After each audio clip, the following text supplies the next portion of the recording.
Today, I'm going to share a story that weaves in some neuroscience understanding. Through this story, you'll learn which brain regions activated when we sense danger, and what happens during trauma, and what helps our brain and body find its regulation again. Meet Toby. Toby the turtle loves slow morning at school, drawing ripples and chatting softly with friends. Then Taz the tiger joined the class. Taz was fast, bold, and sometimes a little too loud.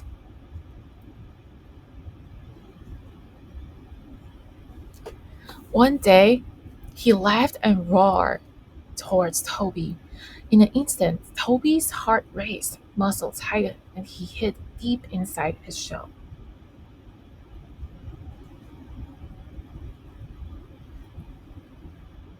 What's going on with Toby?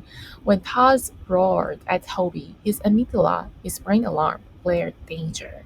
His nervous system flipped into a survival mode. When that happens, an individual typically goes into fight, flight, or freeze. So before Toby could even think, he pulled himself deep inside his shell. That's his body's instinctive way of going into freeze so he can protect and stay safe and protect himself.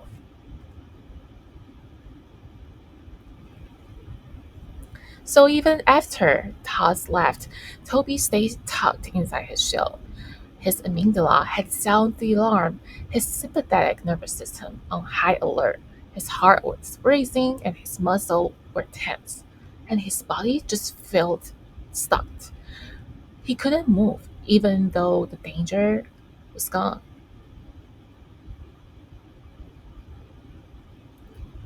So his teacher, Mrs. Owl, noticed Toby. He stayed inside his shell all day. He's not joining class activities or play with his friends. Instead of calling him out, he quietly perched next to him and said softly, Toby, your shell feels like a safe place right now. Can I sit here with you until your body feels ready? Toby's shell rocked slightly as he whispered, Okay, I don't mind.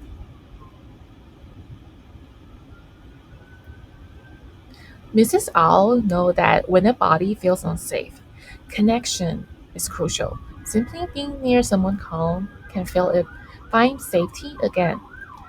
He took a slow, steady breath, and her gentle tone and quiet presence signaling to Toby's nervous system, You are safe here.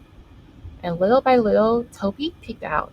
His breath slows down, his muscles softens, the parasympathetic nervous system, which is his rest and digest mode, began to turn back on. This was co-regulation, one calm body helping another return to balance.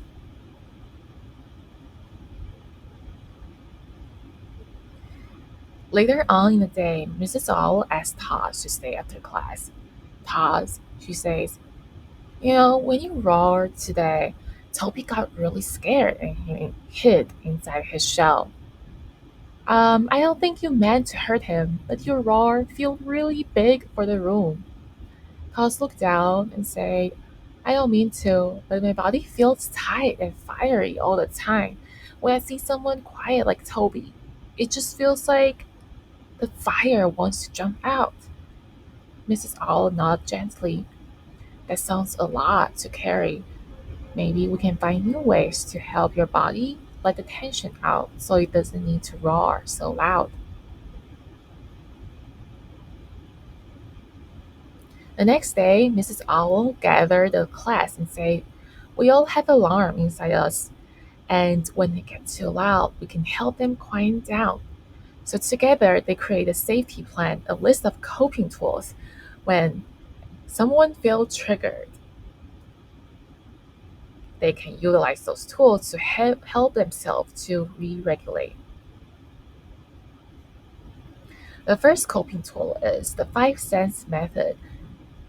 Name five things you see, four things you can touch, three things you can hear, and two things you can smell, and one thing you can taste. So Toby gave it a try. At first, His body stiffened when Todd walks in, but after using a grounding step, naming, breathing, noticing, his muscles slowly softened, and slowly he peeked out of his shield again. At first, Todd tried slow breathing and a grounding game too, and he goes, five things I can see, four things I hear, three things. You can feel that his jaw tightened and his heart is about to jump out again. He said, I can't do it, he shouted, clutching his claws.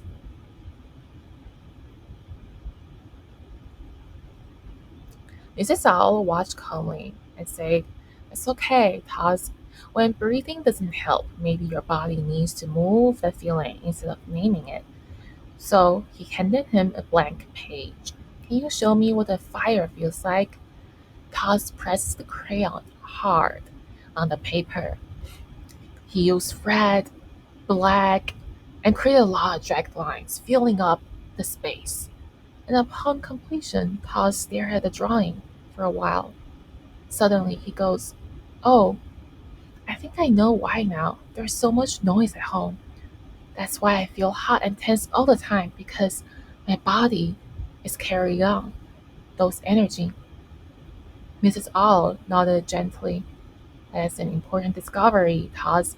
Your drawing help you understand that sometimes your mind doesn't have the word yet. There's a bottom-up approach when we start with the body and emotion to help the mind to catch up.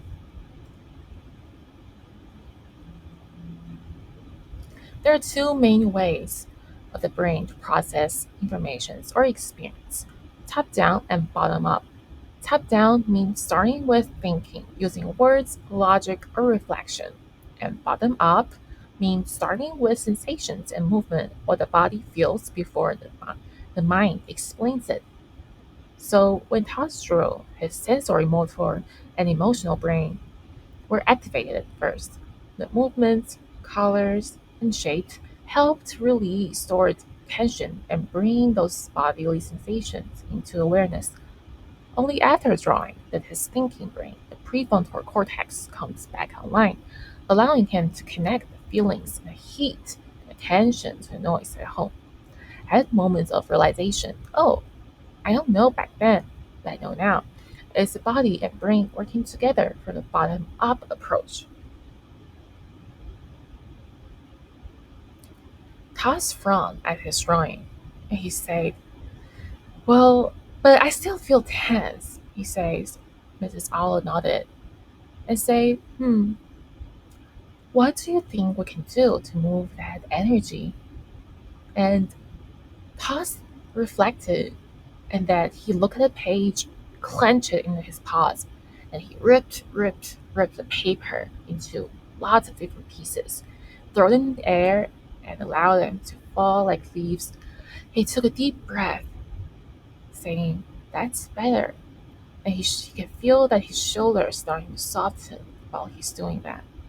Mrs. Owl smiled gently. Sometimes the body just needs to finish what it started.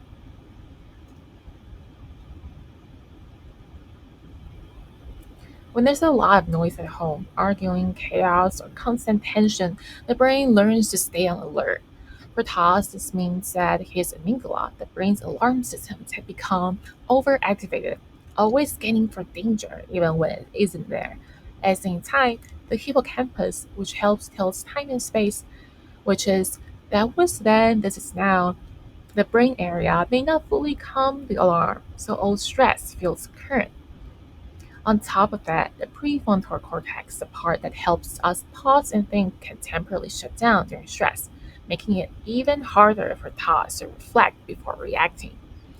The anterior cingulate cortex, ACC, which normally helps balance emotion and tension, also struggles to regulate under chronic noise or conflict.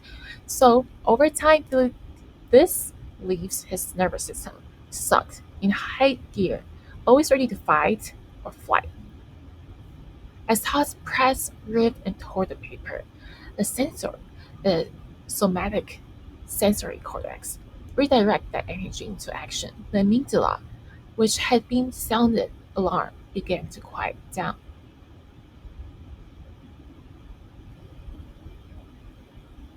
A week later, Toby stood quietly at the corner. He traced gently, ripped with his pencil. Each line softer than the last, and his body feels safe. Then pause came over. Slowly, behind Toby, he says, I'm sorry that I scared you. Suddenly, Toby felt the memory of the rock, but then he remembered the coping skills and he tried his best to focus on his breathing and the sensation on his pen. Gradually, his body started to relax again. He looked up and said, Thanks, Taz. This connection helps Toby's body feel safe again. Just small, is a small moment of relational repair.